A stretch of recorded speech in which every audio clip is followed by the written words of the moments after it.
Hi, this is Mohan Roy, founder of Career Path Institute. आज हम लोग चेतना सत्र को डिस्कस करने वाले हैं 30 तारीख के मॉड्यूल को। और आज 30 तारीख ही है, तो देखिए ये यहाँ पर आपको दिख रहा होगा, डेट यहाँ पे मेंशन है 30 तारीख का। और सबसे पहले हम लोग 1 to 8 का जो प्रारंभिक होता है विद्यालय का, उसे देखेंगे। ठीक है। 30 अप्रैल 1908 को खुदीराम बोस और प्रफुल्ल चाकी ने बिहार के मुजफ्फरपुर में दमनकारी ब्रिटिश जज डगलस किंग्सफोर्ड की बग्घी पर बम फेंका था। वे क्रांतिकारी आंदोलन के दौरान भारतीय राष्ट्रविदों के लिए कठोर सजा देने के कारण किंग्सफोर्ड को निशाना बना रहे थे, लेकिन उस बग्घी में बैठे 2 ब्रिटिश महिलाओं की मौत हो गई। प्रफुल्ल चाकी ने गिरफ्तारी से बचने के लिए आत्महत्या कर ली। खुदीराम बोस को अंग्रेजी हुकूमत ने फांसी दे दी। नेक्स्ट हम लोग का है, भारतीय फिल्म उद्योग के पितामह दादा साहब फाल्के का पूरा नाम धुंधीराज गोविंद फाल्के था, किंतु वह दादा साहब फाल्के के नाम से प्रसिद्ध है। दादा साहब फाल्के का जन्म 30 अप्रैल 1870 को नासिक के निकट त्र्यंबकेश्वर में हुआ था। दादा साहब फाल्के की 100वीं जयंती के अवसर पर दादा साहब फाल्के पुरस्कार की स्थापना वर्ष 1969 में की गई थी। दादा साहब फाल्के पुरस्कार भारतीय सिनेमा का सबसे बड़ा पुरस्कार है, जो आजीवन योगदान के लिए भारत की केंद्र सरकार की ओर से दिया जाता है। भारतीय सिनेमा इतिहास की पहली फीचर फिल्म राजा हरिश्चंद्र का निर्माण उन्होंने ही किया था। ठीक है, आगे हम लोग देखते हैं। आज का विचार है यहाँ पर, पढ़ाई में बिताया गया समय कभी बर्बाद नहीं होता है, यह भविष्य के लिए एक बचत है। एक छोटा सा सुधार हर दिन समय के साथ बड़े बदलाव लेकर के आता है। उसके बाद हम लोग सामान्य ज्ञान देखेंगे। भारत की पहली महिला प्रधानमंत्री कौन थी? श्रीमती इंदिरा गांधी। भारत की पहली महिला राष्ट्रपति कौन थी? श्रीमती प्रतिभा देव पाटिल। उसका सती प्रथा पर प्रतिबंध लगाने के लिए किस भारतीय सुधारक ने मुख्य भूमिका निभाई? राजा राम मोहन राय। किण्वन की खोज किसने की थी? Louis Pasteur. भारतीय संसद का निम्न सदन किसे कहा जाता है? लोकसभा को।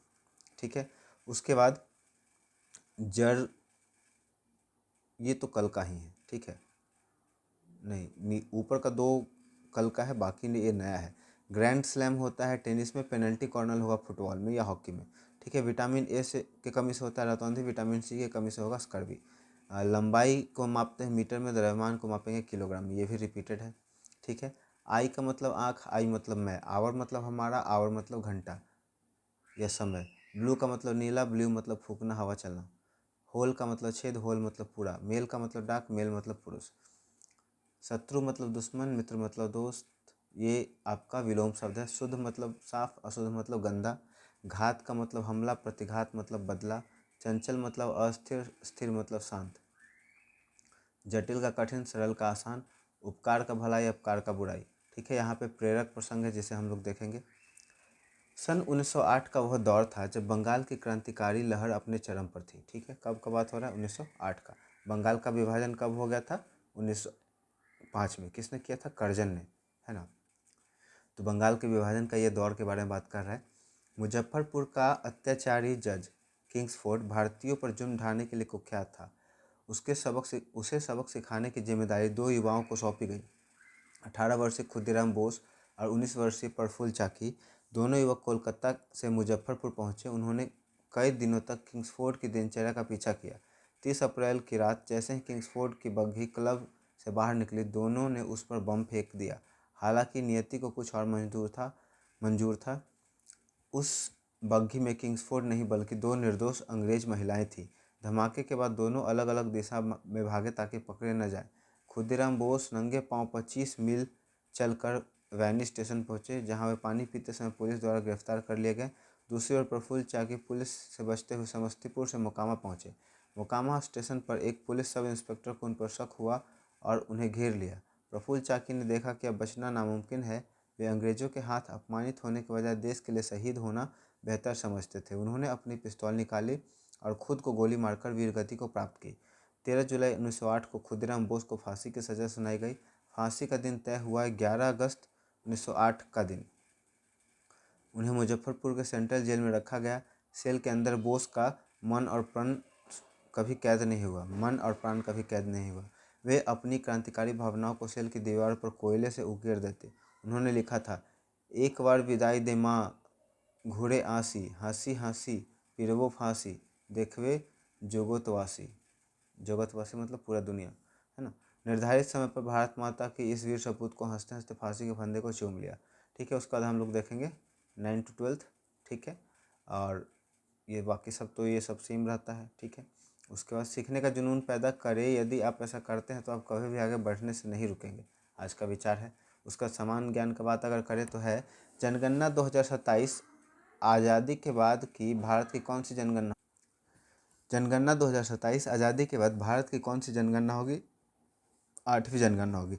जनगणना पर मैं एक डिटेल वीडियो बना दूंगा, है ना। अब ये क्यों मैं कह रहा हूँ, क्योंकि जनगणना में हम लोग को ड्यूटी लगी है, तो जनगणना के बारे में काफ़ी अच्छे से इसमें पढ़ने के लिए एक मॉड्यूल मिला है जिसमें दिया गया है। तो एक मॉड्यूल से मैं नोट्स एक्सट्रैक्ट करके अच्छे से बना दूंगा, क्योंकि नोट्स में शो नहीं कर सकता वो जो बुकलेट मिला है, क्योंकि वो हम लोग को पर्सनल यूज़ के लिए मिला है, तो उसका PDF खुद से बनाना पड़ेगा मुझे, ठीक है। आगे देखते हैं, भारत की जनगणना किस मंत्रालय के अधीन आती है। बहुत अच्छा क्वेश्चन जनगणना से आएगा, काफ़ी सारे क्वेश्चन रहते हैं। गृह मंत्रालय, भारत के रजिस्ट्रार जनरल और जनगणना आयुक्त के कार्यालय के माध्यम से जनगणना 2021 में होना था, लेकिन कब हो रहा है, 27 में, कोरोना की वजह से इसमें डिले हुआ है।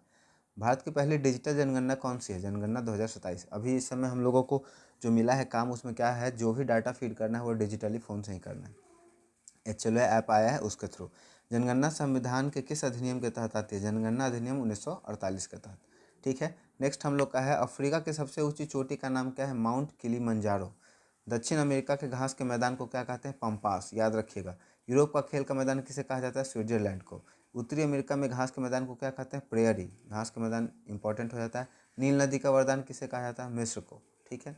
उसके बाद क्रिस का मतलब होता है दुबला, और स्थूल का मतलब होता है भारी मोटा। क्षणिक का मतलब होता है पल भर का। शाश्वत मतलब सदा रहने वाला। गण्य मतलब जिसे गिना जा सके। नगण्य मतलब शून्य। गत्यात्मक गतिशील। स्थिर मतलब रुका हुआ। चिरंतन पुराना सत्य। नश्वर जिसे नष्ट किया जा सके। करेज का मतलब फोर्टिट्यूड धैर्य और साहस। डिफरेंसेस मतलब डिस्पैरिटी असमानता। Idea notion. अपॉर्चुनिटी प्रोस्पेक्ट अवसर संभावना। सक्सेस का मतलब अचीवमेंट, ठीक है। अब यहाँ पे है बिहार विशेष में, मैथिली को संविधान की 8वीं अनुसूची में कब शामिल किया गया, 2003 में। बिहार के किस जिले में अनुसूचित जाति का प्रतिशत न्यूनतम है, किशनगंज। बिहार में तंबाकू उत्पादन के लिए प्रसिद्ध जिला कौन सा है, वैशाली। बिहार के किस जिले को सर्वाधिक जोत का आकार पाया जाता है, कटिहार में। उसके बाद यहाँ पे रीजनिंग के क्वेश्चन है। P Q का पिता है, R P का भाई है, C R की माता है, Q का S के साथ क्या संबंध है। इसे हम लोग सॉल्व करते हैं। P Q का पिता है, ठीक है, तो ऊपर में P लिखेंगे और नीचे में इसका बेटा है Q, ठीक है। R P का भाई है, तो P और R क्या है, भाई है, मतलब ये इसके अंकल हो गए, ठीक है। Q के अंकल R हो गए। S R की माता है, S है जो R की माता है, तो यहाँ पे S आ गया, और दोनों बच्चा क्या है, इसका है। Q और S का संबंध क्या है, देखिए Q जो है और S का संबंध, तो ये दादी पोता पोती का हो जाएगा ना, पोता पोती का, दादी पोता पोती, ठीक है। यहाँ से हम लोग सॉल्व कर लिए इस तरह से। फिर आगे बढ़ते हैं, एक और बचा हुआ है। A B का भाई है, C A का, तो ये आप खुद से करेंगे, घर से आपके लिए होमवर्क रहेगा, ठीक है। पहला मैंने आपको करके बता दिया किस तरह से होगा। तो यही छोटा सा हमारा वीडियो था। वीडियो पसंद आया हो तो वीडियो को लाइक कर दें, दोस्तों और परिवार के सदस्यों के बीच में ज़रूर शेयर कर दें।